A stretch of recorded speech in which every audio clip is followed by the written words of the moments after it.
Ladies and gentlemen, I legally captured my opponent's king in the game of chess. So this game is from a few weeks ago that I played on Lichess Lichess against Ma134758550. I was able to move my bishop in, check their king, and I capture their king in the corner of the board. Technically, it's not in check, but their king is stuck here, and I've also trapped their rook in the corner. So what happened next? We make some trades, and here's where we have our big endgame position.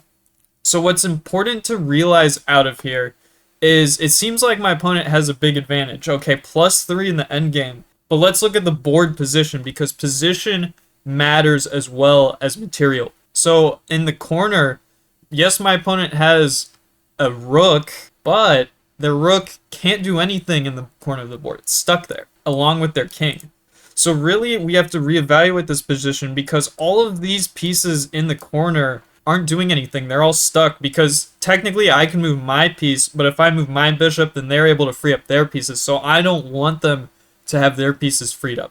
So we really have to equate this whole corner of the board as really being 0 points because none of these pieces can move. So now we look at the rest of the board, okay?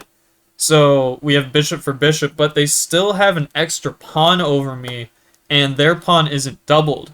Here's the thing, my king is active when their king is captured.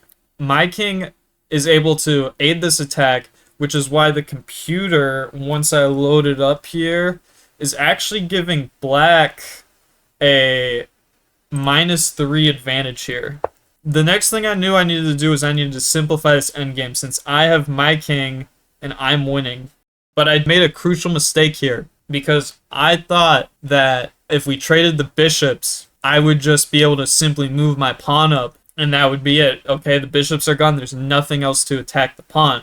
But what I forgot was since I had captured the pieces into the corner of the board and the king and the rook couldn't move, then when I captured the bishop, I got a stalemate. Instead of capturing their bishop, I needed to move my bishop, so I needed to free their king in order to prevent a stalemate. And at that point, I would have won the game if I realized that my opponent's king couldn't move. So I wanted to show you all this just in case you run into a position where you realize that you can capture your opponent's king in the middle of a game. Oh yeah, I wore my green chess shirt today. Choose your weapon. In the future, I might do an in-person chessboard, but that might be more work to set up. So I'll have to think over some ideas for that before I do it.